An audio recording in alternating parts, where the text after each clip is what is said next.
Good morning. Once again, on behalf of EMS Indore, I extend a very hearty welcome to all our viewers who have tuned in to watch us and be with us today.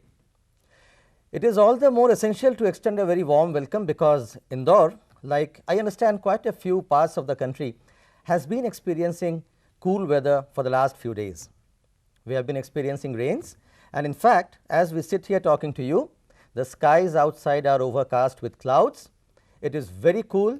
However, we are experiencing the convenience and the comfort of a very comfortable studio, and of course, the same applies to all those of you who are watching us from the convenience and comfort of their own classrooms, their own centers. All this is possible because of technology. But technology, apart from making our life simpler and more comfortable, has done much more. That exactly is what we have been discussing all this time for the last 3 days. For those of us who have joined in today only, let me give you a quick recap of what we have done in the past 3 sessions. We were looking at how technology, to be more specific, how internet has made commerce and business more convenient, more economical and more efficient. So, we have discussed the basic concept of e-commerce, followed by the security aspects of internet, because all things which are good have certain drawbacks also. So, we had an expert talking to us about the security measures, and then yesterday we talked about a very important dimension of e-commerce, which is electronic payments. It would only be appropriate now to talk about various types of e-commerce business models, and for doing that we have with us today Mr. Shailendra Syal. We welcome you, Mr. Syal, on this show. Mr. Shailendra Syal is an MBA with e-commerce from DAVV Indore, and presently he is working as Product Marketing Head, Batchmaster Software Incorporated. This is a company which is engaged in software development and development of ERP solutions. So, once again we extend a very hearty welcome, and I request you on behalf of all our viewers who are watching us to start your discourse on e-commerce business models. Well, before starting with the e-commerce business models, I would like to tell the difference between e-commerce and e-business. It's very common that people in a physical market, which we call as bricks and mortar market, they use the term e-commerce and e-business interchangeably. Actually, these terms are completely different. E-commerce is the subset of e-business. E-commerce only includes those transactions which are of commercial nature. They don't include supply chain management, customer relationship management, procurement of raw materials, and the education of your customers or the users to use your goods or services. If we talk of Dell, when we go to Dell.com, it's a giant, it's a hardware giant, computer manufacturer, and they produce a desktop and laptops for our daily use, but they are not indulged in e-commerce, they are doing e-business. I'll tell you how. When you go to Dell.com, you are transferred to a page which tells you to select the configuration of the desktop you want to buy or purchase.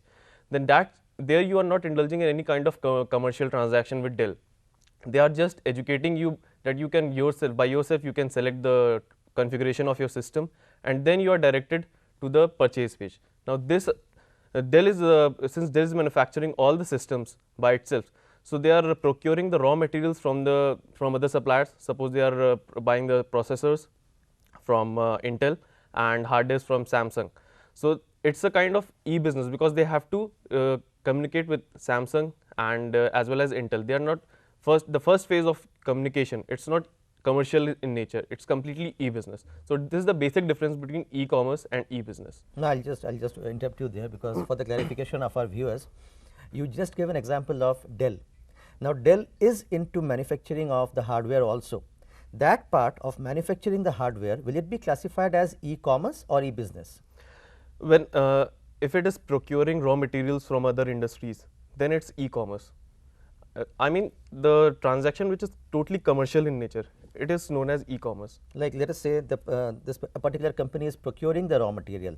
That act of procuring raw material for further processing, that action will be termed as e-commerce. Yeah. Right. And then after procurement and processing, when the goods are being sold, that would also be e-commerce. E-commerce, yeah. Only thing is the enquiry part, like you just gave the example that a person who is interested in buying a computer, if that person logs into, goes into a particular site and looks at the specifications, that is not e-commerce, that is e-business. Yeah. So as far as an enquiry is being made and that is being attended to, that would be e-business, whereas the actual procurement and the commercial activity will be e-commerce. E-commerce, yeah. But when Dell is entering into discussions with the third party of procurements of raw materials, when the it's on completely on discussion level. That is the negotiation is negotiation. Going on. Yeah, it's e-business, not e-commerce. When they are going to purchase the raw materials, they are giving the payment, then it's e-commerce. So it is actually the translation of all the activity into concrete terms that makes e-business converted into e-commerce. So, yeah, that's why I'm saying e-commerce is the subset of e-business. Okay. It's a very small part of e-business. Right. Okay. Next, we have e-commerce business models. So first of all, let us understand what is a business model.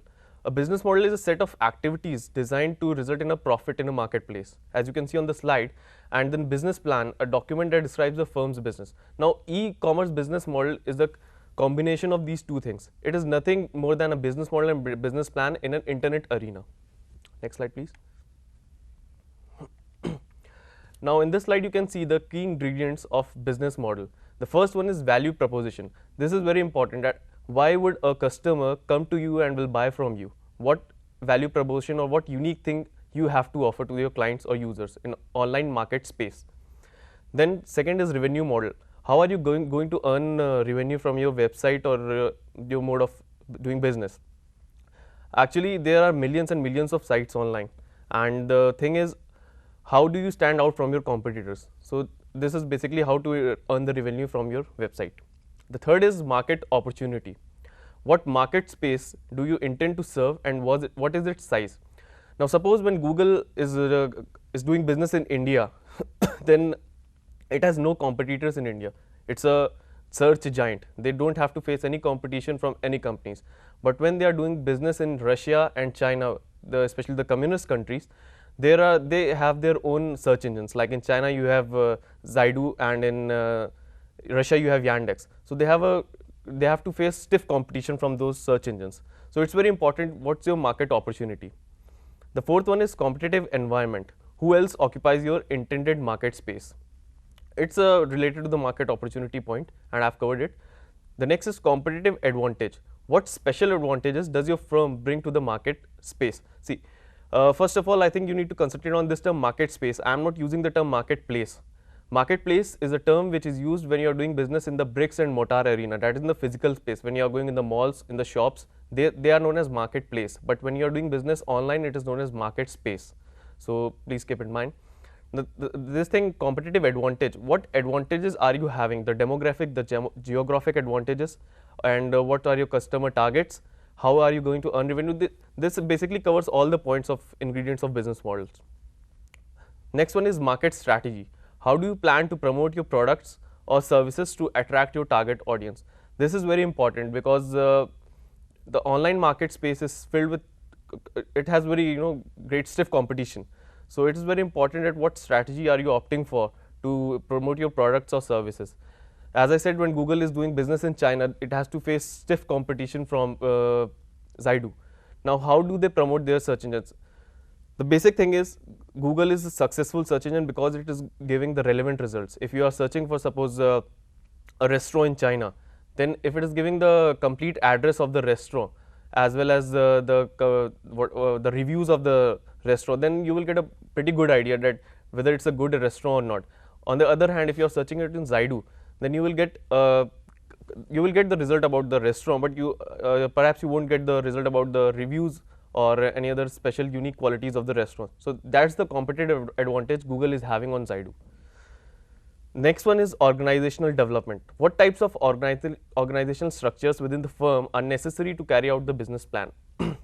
Nowadays, the organizations are getting more flat in structure, and it's very important that what teams are carrying out the what type of business, especially when you have a big project. If a multinational company is giving you a project, say suppose of $100 million, then it's definitely a big project for you. And if you have a capabilities, if you have the team to do it, then what structure, what will be the flow of information from one team to the other team? That's very important.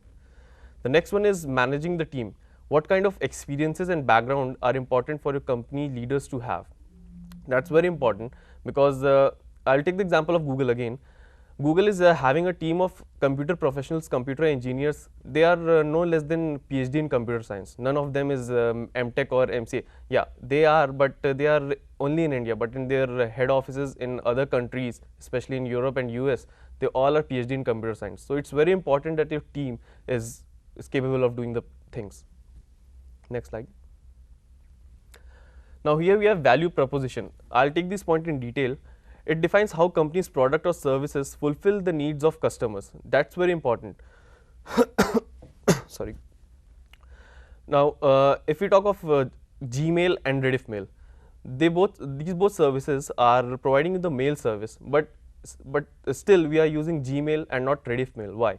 The basic reason is Gmail can block the spam in a much better way and can send you the message more quickly and promptly. While on the other hand, Rediff and Yahoo, they have implemented the spam control in their mails, but they are very strict with the spam, and in doing so, sometimes they block the legitimate messages from reaching your inbox. So here, Google is having this value proposition on its Gmail account. Now the questions are, why will customers choose to do business with your firm instead of another company, and what will your firm provide that other firms do not and cannot? Now in a competitive market, it's very important that you have to provide something unique to your customers so that they will come to you and they will do business with you. When I was talking about Dell, now they have the unique advantages over other hardware manufacturers, because they are allowing the customers or the clients to come to their website and select the configuration of the website by themselves, and then they have to pay online, and the consignment reaches to their address by courier or any other services. While on the other hand, other computer manufacturers, they are not providing such services. So this value proposition is advantageous for Dell. Next slide. Now its revenue model. It describes how the firm will earn revenue, produce profits, and produce a superior return on invested capital. The basic question is, when you are doing business online, is how are you going to earn the revenue? Now Google is giving its services free of cost to all of you, but actually it's not. They are earning the revenue in billions and billions of dollars. I'll describe it how. Now first of all, let us see the e-commerce revenue models, which are advertising model, subscription models, transaction fee model, sales model, and affiliate model. Next slide.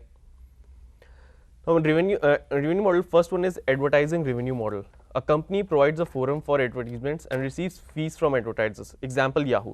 When you go to yahoo.com, you use its services like search, mail, and news, every other thing free of cost, but still Yahoo is earning revenue from it. How? First of all, when you see the ads on Yahoo Mail, Gmail, or any other service or any other website, they are paid ads, and they include hefty amounts. They are of like thousands and thousands dollars, and they rotate from day to day. Like if you log on to yahoo.com now, you will see some ads, and after 4 hours, if you again log on to yahoo.com, you will see some other ad. So those advertising is completely based on revenue model.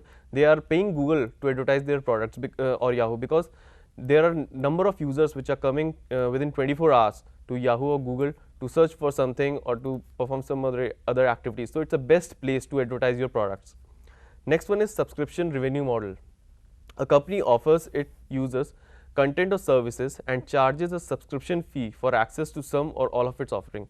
Example, Consumer Reports or Wall Street Journal.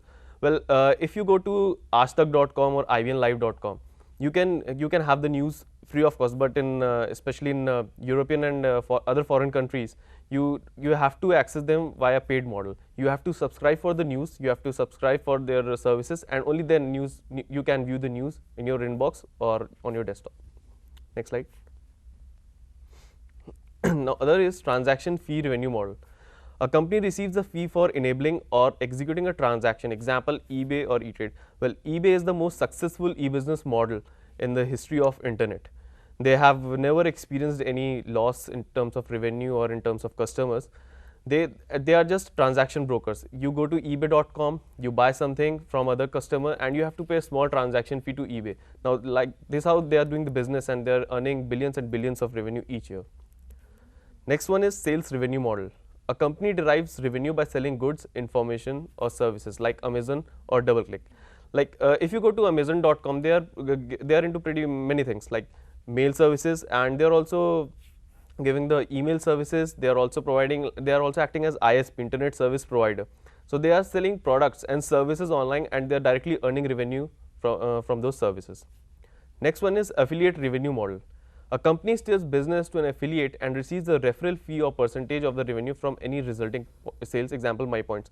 Well, there are many companies which are into this model, affiliate revenue model. The model is quite simple. I have a website, and I will ask someone to place their advertisements on my website. And if someone converts, some visitor converts from those ads, then he will pay me an affiliate fee, which is completely negotiable and decided by the affiliate. Next one. Market opportunity. This one refers to companies' intended market space and the overall potential financial opportunities available to the firm in that market space, defined by the revenue potential in each of the market niches which you hope to compete. Well, it's very important that when you are hovering into a new market, you are going into a new market, you are starting new service or products, then what's the opportunity? Will it be successful or not? Well, in 2000, when e-commerce was still in its infancy and when it was started, then there were many companies who were trading online. They started their business, suppose to send the pizzas to your home, and likewise every other business was online, but they failed miserably. The reason was they didn't identify the market opportunity, because at that time internet and hardware, they were all quite, they were not cheap, they were expensive, and that was their mistake. They had their shares like $300, $400. But when in the bubble burst in 2000, their shares crumbled to $2 or $1. So it's very important to identify the market opportunity and then strategize. Next one is market space, the area of actual or potential commercial value in which a company intends to operate. As I said, when you do business online, it's market space and marketplace. There's nothing big in it. Next one is competitive environment. Refers to the other companies operating in the same marketplace selling similar products, influenced by how many competitors are active, how large are their operations, the market share of each competitor, how profitable these firms are, how they price their products. Having doing the competition analysis, you have to see what are other competitors doing in the business, in the market, who are their customers, and how are they earning the revenue. Only then you can start your business, only then it will be wise rather to start the business online, because there are millions and millions of sites and each one is selling same thing. So how do you have the competitive advantage over them? So in order to see this, you have to first analyze your competitors. Next slide. Competitive advantage achieved by a firm when it can produce a superior product or bring the product to market at a lower price than most or all of its competitors, achieved because a firm has been able to obtain differential access to the factors of production that are denied their competitors, at least in the short term. Well, the best example of having the competitive advantage today is Tata Nano. As you can see, they have launched a car of ₹1 lakh in the market. So they have the competitive advantage in the market over other cars, as they have the products for a petty amount as compared to other giants like Chevrolet, Maruti, and other their competitors. Next slide. Now this is asymmetry.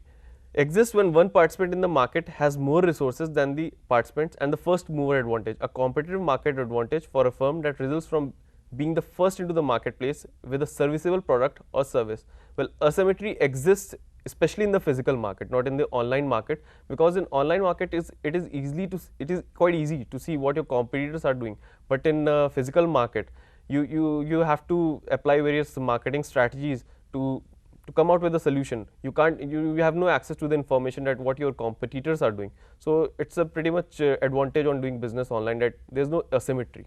No, I'll just interrupt you there once again. The slide says that asymmetry means a particular participant has more resources.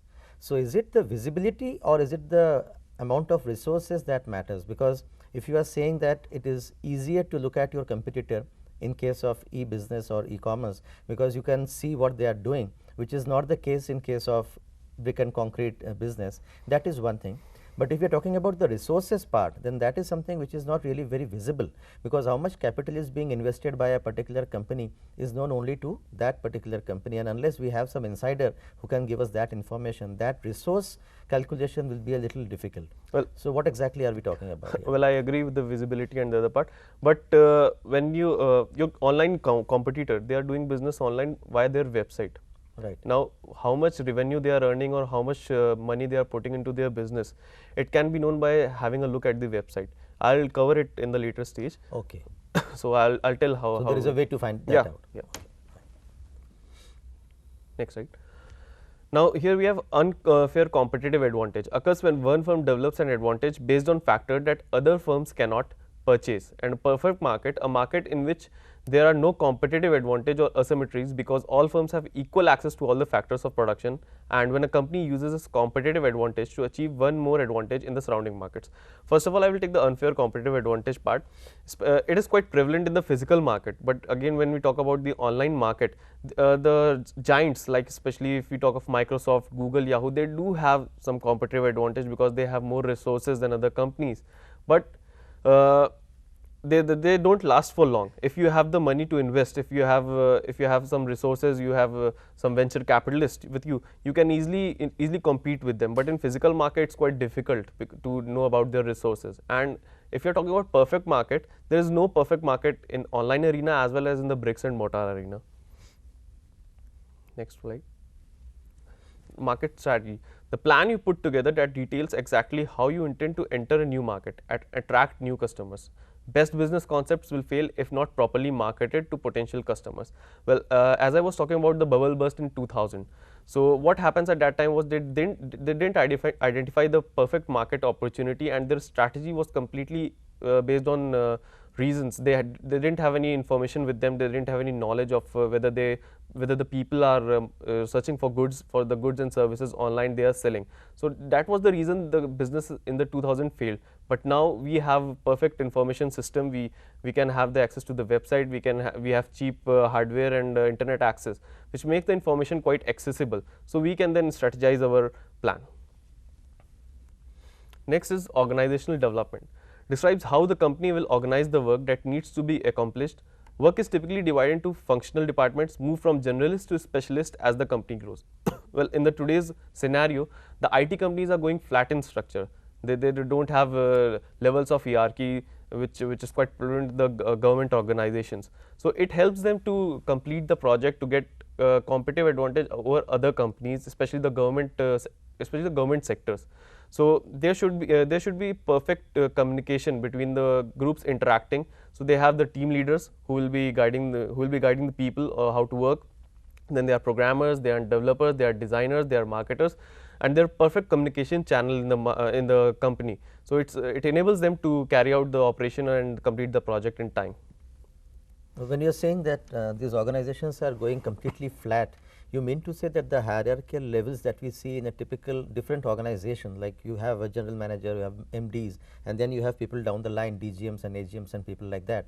That hierarchy is sort of a vertical one, and the one that you are talking about is, I think, a lateral one. Yeah. So people of equal caliber and equal stature are working together. That is what you are saying? Yes, yes. And that is required for this particular type of business? Yeah, it's required. Okay.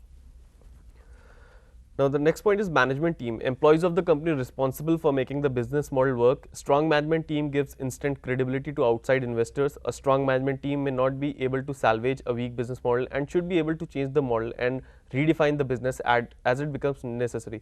Well, in the modern times, management has gained a paramount importance, and in each company, with each team, you have a team leader or a person who is managing the team. So his leadership skills are required for getting the best projects and get the best resources to complete the project. And even if there is a strong management team, but the business model is quite weak, so it can't take off and it will eventually fail. Next slide. Now here are major business to business, or we call B2C business models. The first one is portal. Its variations are horizontal and vertical.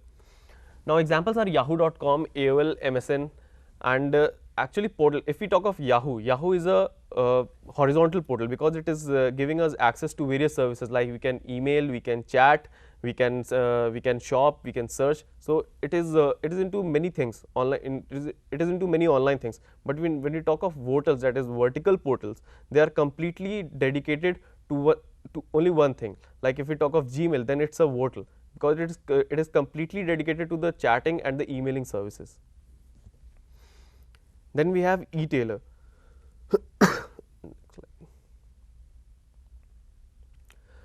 E-tailer examples are Amazon, Walmart, and variations are virtual merchant, clicks and mortar, catalog merchant, online mall. Actually, when we go to physical mall or shops, which are bricks and mortar, they are the retail shops. And when we talk of them in the online sense, then they are e-tailers. There's nothing much difference in them. Then the next one is content provider. Content provider like Wall Street Journal, and if we talk of Indian context, it's like Aajtak.com, IBN Live, the news channels which are providing us content for free of cost or subscription basis. Now these are the content provider sites. The next one is transaction broker. The best example in transaction broker is eBay, and if you remember Bazi.com, which was an Indian transaction broker which was sold to eBay in 90s. So that was a transaction broker. What they do is that there are two parties, one who has to sell his product and the other one who has to buy his product. Now he's looking for the product rather, and then the Bazi or eBay, they clinch a deal between them and the product is sold. What they do, they earn by acting as a broker. A transaction fee is paid to them, which is decided by them only. Next one is market creator. It's again eBay or Priceline.com. They are creating a market for people to transact, to buy, to sell, or to carry out the transaction process.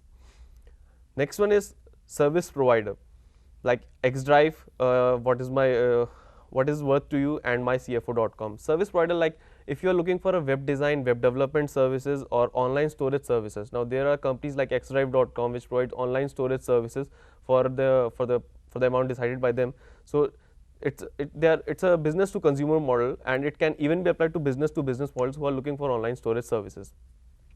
The next one is community provider like about.com, iVillage, blackplanet.com. In Indian context, it is like orkut.com, or you can take the example of facebook.com. So what you are doing, you are logging into orkut.com, facebook.com for free of charge, and you are chatting with your friends, you are sending mails free of charge. But how they are earning the revenue? They are earning revenue via the advertisement which are quite prominent on orkut.com. On the right hand side, if you see on the Facebook, the advertisement by advertisers or their own users. So they are completely earning the revenue by the way of advertisement. Next slide. Marketplace exchange like B2B hub. Here we are talking about business to business models, B2B models. In B2B models, it's a quite larger domain as compared to business models. They are not quite visible in the online arena, but their business amounts to like $100 billion or $200 billion.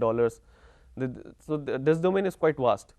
If we talk in the first one is marketplace exchange or B2B hub. The variations are vertical, and the examples DirectAG or eStreet.com. Now what they are doing, they are bringing two business houses together to carry out business activity, to buy raw materials for their manufacturing process or any other services which may be needed in the which may be required rather for the production or of the production of their products or services. Now how they earn revenue? Again, they are earning revenue by the means of transaction fees. They are acting as a broker between the two companies, and the companies are paying them the brokerage fees. Next one is e-distributor. Like example, you can see Granger.com. It's connecting business directly with one business, reducing sales cycles and markup. Well, if suppose I am a car manufacturer and I am looking for say about 1,000 tires. Now how am I going to search for it? If I'm talking about online arena, then I will have to search for the other businesses who are in like Apollo or MRF, and then I will have to contact them. So it would be better and would be easy for me to contact them online and send my requirements. And what they will do, they will directly send me the quotations, and then that will be finalized by the sales team, and this how I'll enter into the business. The second one is the next one is B2B service provider. The variations traditional and application service provider. Examples: Employment Matters, Salesforce. It's more like Naukri.com or Monster.com, which are selling the services, but and they are earning revenue from the people who are looking for the jobs. Now, what they do, companies post their jobs on their sites, and they pay these sites for posting the jobs, and the people who are looking for jobs, they again pay these companies to contact those companies which have the requirement matching their portfolio.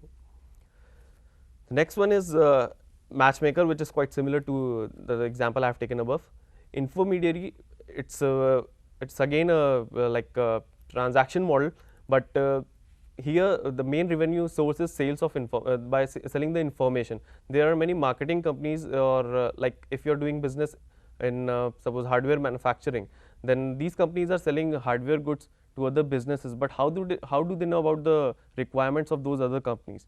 The example is if you are taking doubleclick.net, they are selling the information about other companies which are in the requirement. Business models in other emerging areas of e-commerce. These are consumer to consumer, like market creator, as I've taken the example of eBay. Next is peer to peer. Well, in the e-business arena, the most famous example is Napster.com. What they did, they devised a software, and you have to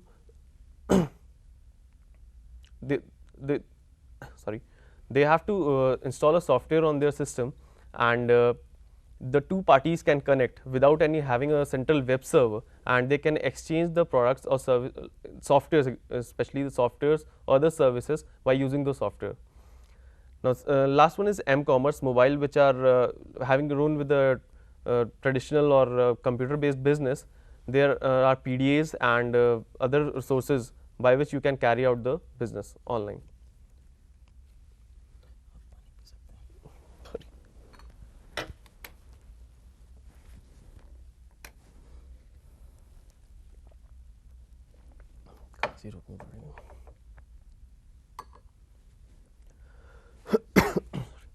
Now we have unique features of e-commerce.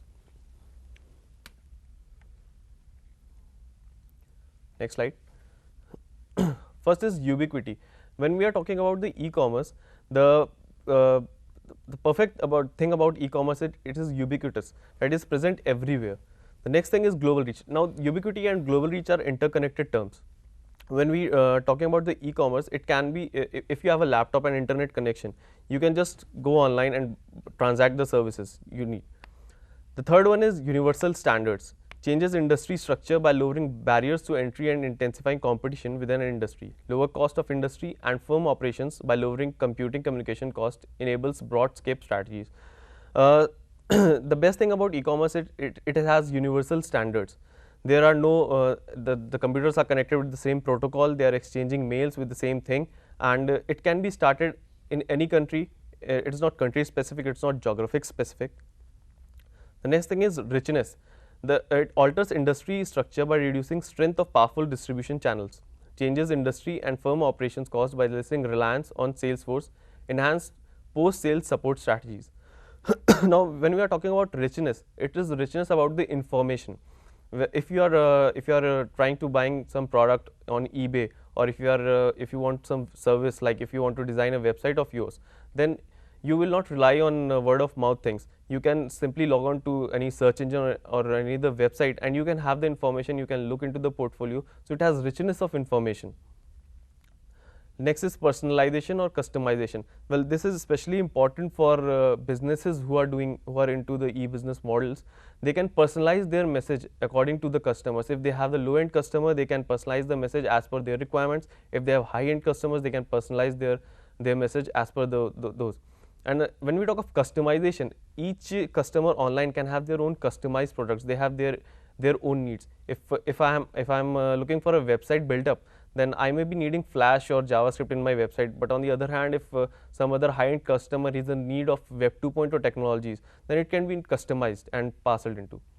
The next one is information density. For a minute, going back to that earlier point on universal standards, It says that it helps in intensifying competition by lowering the barriers. But earlier we were talking about some examples in China and Russia, and there we were saying that since Google is dominating the market in a country like India, but it has to face competition from Russian and Chinese counterparts. Now, how come the competition has not intensified in India for Google? Because there are no competitors. I'll tell you, a few years back, Indian search engine Guruji.com was started. But why? What's the success? What's the reason of success of Google.com? Because they are giving relevant results, and there's no other search engine which is giving so relevant results. That's the basic of success of behind Google. And it is having to compete in Russia and China because those competitors are doing quite well on their own. Yeah. Okay. Well, I have taken these points. Next slide. Next slide. Next slide. Go to how to succeed online. Next one. Next one.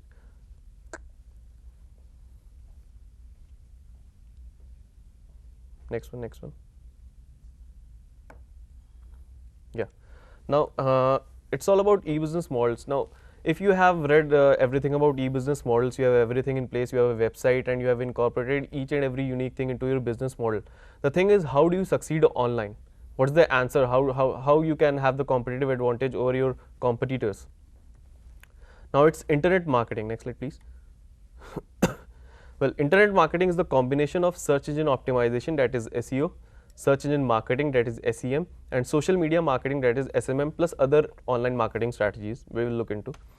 The first one is search engine optimization, an internet based tool that searches an index of documents for a particular term, phrase, or text specified by the user, commonly used to refer to large web-based search engines that search through billions of pages on the internet. And Google.com is the search site, but its algorithm is actually search engine. Well, I'll take it to what is a search engine?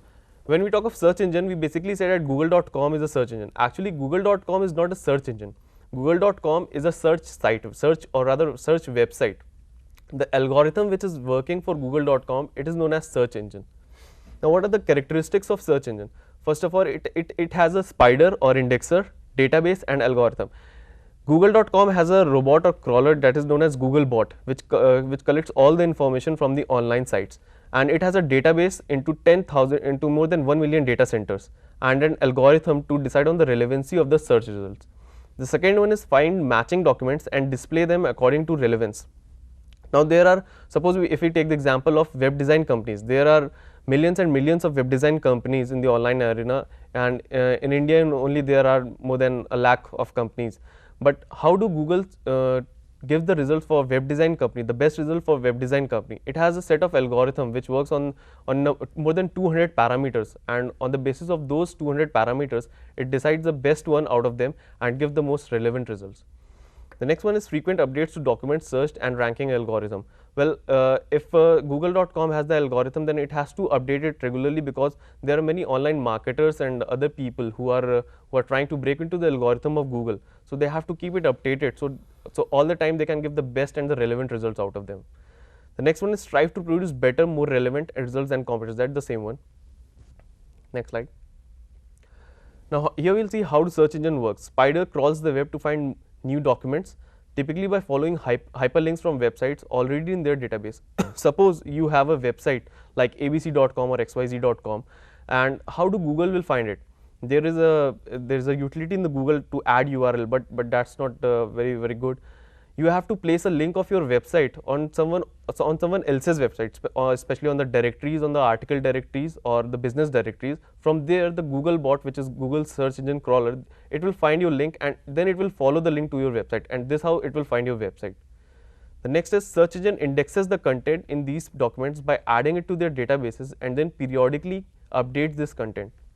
When search engines come to your website, they don't see the design or the color or other JavaScript or CSS. They simply see the content, the text-based content of your website, and they extract the information from them, and then they put into their algorithms. They send back to the data centers, and there they index the complete website. The next one is search engines search their own database when a user's in a search to find related documents. See, one thing is very important, that when you key in a term like web design company on google.com, it is not searching in the real time. It is looking into the database, it is finding the most relevant results and then giving it to you. Search engines rank the resulting documents using an algorithm by assigning various weights and ranking factors. Like I said, search engines have more than 200 factors according to which they assess the search results, and based on those factors they give you the most relevant one. These are the most famous search engines: Google, Bing, Ask, Baidu and Yandex. I have not included Yahoo because recently Yahoo has decided to use the algorithm of Microsoft, that is Bing. So Bing and Yahoo will give the same results. Now Baidu and Yandex, these are the Baidu is famous in China, it's a Chinese search engine, and Yandex is a Russian search engine. Now in China and Russia, Google have no place. They do have some market share, but they are not as popular as Baidu and Yandex. Next slide. Now first of all, we will look into what is search engine optimization, the first part of internet marketing. It's process of optimizing the websites to rank higher on search engines or organic results. No cost per click is involved. Basically, when you have a website, the basic question is how will you rank the website on the top of the search engine, and before it, why would you want to rank on the first results? This is because as you can see in this slide, these are the organic search results highlighted and the sponsored search results.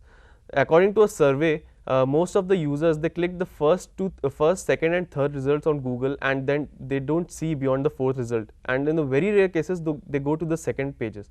So it's very important for you to rank your website on the first three ranks. So because they are getting the visitors free of cost from there. There is no cost involved. They are known as organic search results, that's why. And as you can see, the sponsored results on the top of the page and on the right hand side of the page, these are known as Google AdWords program. From here, when you click a result, the advertiser who is advertising his you can see the snippets, small snippets. Whenever you click it, the user have to pay to Google about the bidding amount, the actual bid amount, and from here Google earns 90% of its revenue. Next slide. Now again the question, why do we need SEO? Commendable increase in use of search engines target global audience via search engines, drive high quality traffic free of cost, and increase sales and profit without any hefty amount. As I said, most of the users, they don't go beyond the fourth result. So most of the users on the whole world, they are using search engines to search for something. If you have to search for something, you simply open google.com and key in your search term.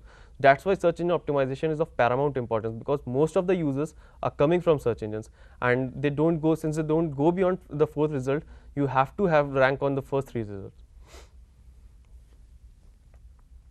Next one. Now here's how to rank on search engines, top secret. Actually, no one except Google knows how to rank on search engines. As we talk of search engine optimization has no specific set standard. It has no central authority to control over. It's a complete hit and trial method or the reverse engineering method. You have to apply techniques. You have to try to understand the algorithm of Google, and then you have to place your strategies in order to gain rank. Now what Google do, they constantly change the algorithm to keep it updated so that it cannot be known to anyone in the marketing arena. And websites and document being searched are also constantly changing. If you have a website about, say, web design company, and you are also starting a page about web development, now new content is being added on your website. So how will you tell Google about the new content or the new business on your website?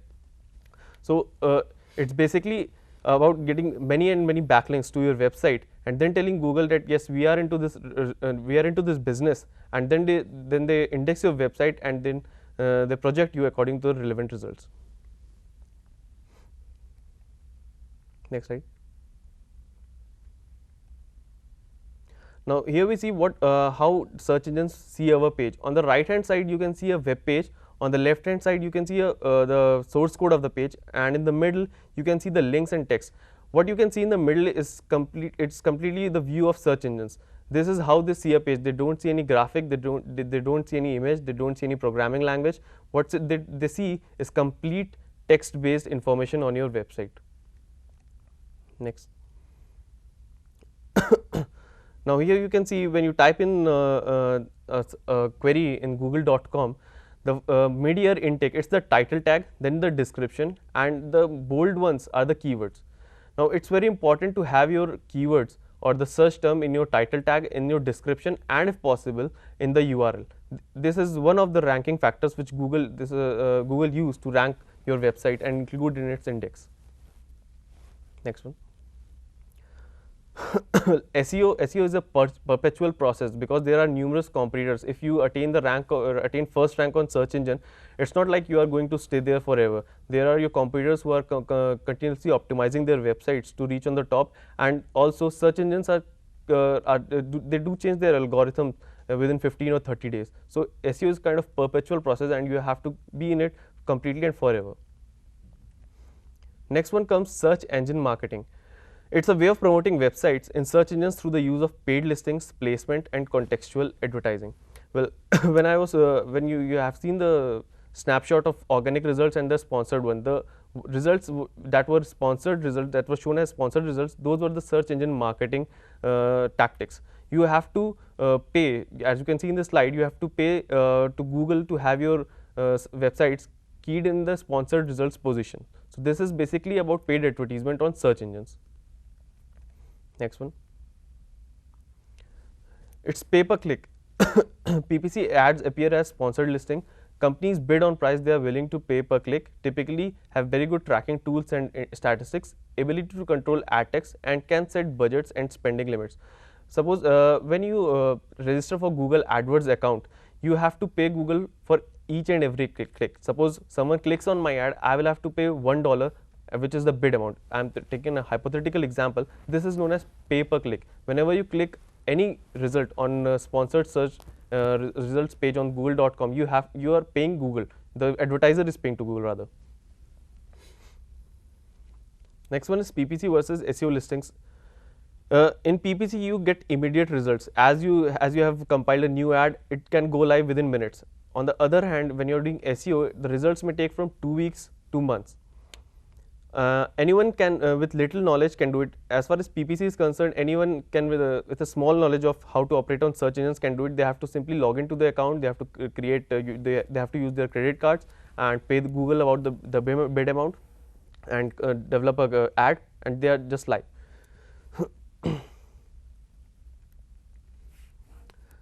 Now last one,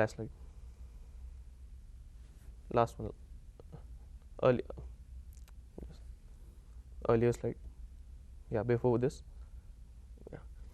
Now in organic SEO, this is a perpetual learning experience, and experience is required. The next difference is pay-per-click is costly. You have to, because you are paying Google or any other search engine on which you are bidding for your ad. On the other hand, organic SEO is completely free of cost. Next is heavy traffic may turn the alarm on.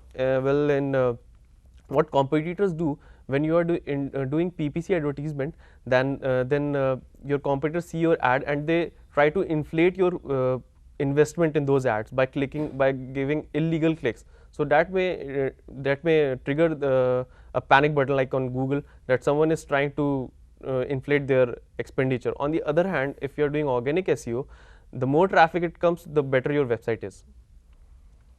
Next is fewer impression and exposure. But in organic SEO, search snippets are more popular. Well, in PPC arena, there are many people who are advertising their websites, and there is a stiff competition. So the paid listings change as you refresh the page. On the other hand, SEO listings, they don't change. They are there for at least minimum for a month, and if you are optimizing forever, then they will be there for a year or so. Next is easier to compete in highly competitive market, but it will cost you. On the other hand, organic SEO difficult to compete in highly competitive market. When we talk of PPC, there is a stiff competition, but your results or your site can come on the top according to your bid amount. If you are bidding highly, then your ads will appear on top search positions. On the other hand, in organic SEO, there is no bidding amount involved, and you have to understand the algorithm and accordingly tweak your website. Next one is better for short-term high margin campaigns, and on the other hand, organic SEO is better for long-term and low margin campaigns. Next slide. When you talk of paid listing, we have paid listing in Yahoo. Yahoo is the most famous search engine which started the concept of paid listing. Next slide. Now here's the example of contextual advertisements. When you browse internet, you come across some sites which have ads like ads by Google. They are known as contextual advertising. If I am talking about web development companies or SEO companies, so if there is a content about web development on my website, then only ads related to web development will be visible on my websites. These are known as contextual advertisement. Next, social media marketing. Well, it has gained prominent importance within a year. It's a use of social media platforms such as online communities, networks, blogs, wikis for marketing, sales and customer service. Next slide. These are the most famous social media platforms: Facebook, LinkedIn, YouTube, Twitter and Orkut, and there are many more, but these are the most famous one. Now, what you have on Facebook, when you log into the Facebook account, you see there are ads from the advertisers who are selling their services or products, or LinkedIn, YouTube. In YouTube, you can see the videos of the companies or the tutorials they are. If I'm selling SEO services, then I have YouTube video that will enlist my capabilities, SEO capabilities. Now, these are social media marketing tactics. Now, how do you use it? Create buzz or newsworthy events, videos, blogs or tweets that become viral in nature, or providing space to customers or fans to express themselves. Example, on Facebook, people can create their own fan pages or groups, and they can discuss about, like if you take example of Mahindra Scorpio, there are more than 1 lakh fans of Mahindra Scorpio on Facebook. So they have Facebook has provided them a space to talk about Mahindra Scorpio vehicle. Now, this how they are promoting the brand. Now, let us see, is it effective? Well, many companies feel that it is a sheer waste of time and it should be stopped, but actually takes lot of patience and time to get the best results. Next one. Well, it is most effective in China, where a perceived lack of business ethics have resulted in a consumer tendency to mistrust traditional advertising and depend more on word mouth marketing. Well, in China, there are loads and loads of websites who are doing the same business. So their social media marketing has taken a prominent importance. They customers, they trust more on social media marketing platforms if they are trying to looking for information, or if they want to buy some product or services. Now, other internet marketing strategies are email marketing and online newsletters, which we all receive in our email boxes as spam, and there are affiliate programs which we have talked about. Effective content writing is also one of the strategies. If you have a very well written content on your website, especially on blogs, then people will come on your blogs. It will generate interest in their minds, and there will be a continued visitor to your website. Next.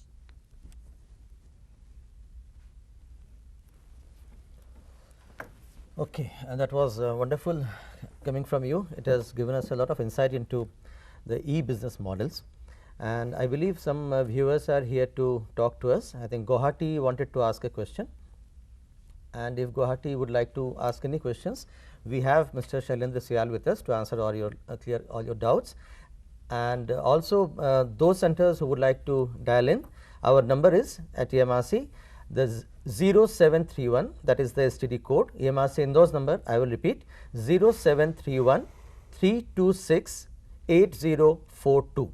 Once again, EMRC Indore number, the landline number where you can dial in, 0731 326 8042.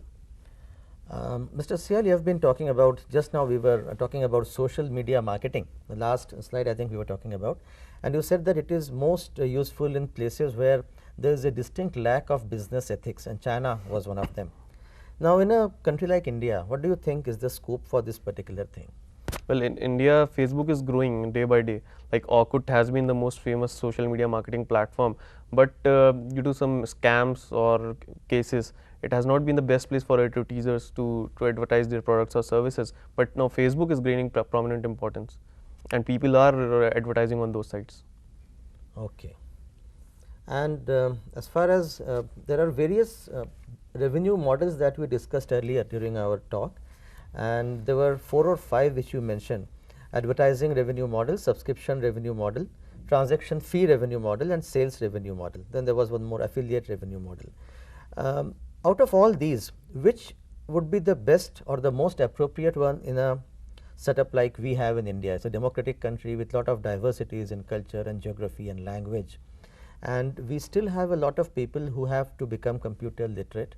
The internet has to be more popular, and for that education is the primary thing which is yet to come. So in this sort of scenario, do you think that e-commerce business models are really going to be successful in India, and how much time will that take? Well, they are doing, like if you take example of Bazi.com, when e-commerce was still in its infancy, it was doing business, great business, and was sold to eBay for millions of dollars. So we see that companies, they are more into advertisement model because it's quite easy for them to just advertise for some products and for the company to generate the revenue. So basically in India we have more prominent is advertisement model, and that there are few transaction fees or affiliate model, but they are not so successful in India. What is the reason you think? Well, people are not too comfortable working or transacting online because of some security apprehensions. That's the basic reason, I feel. But those apprehensions are not entirely unbased. I mean, there are certain reasons for that also. So how can, I mean, one more thing which we have been talking about earlier with the previous speakers is that there is no particular governance which takes care of governing the internet as such. So apart from the IT Act in 2000 which was enacted, I think there are no particular laws which would penalize a wrongdoer, although we are able to sometimes trace a particular email back to the originator.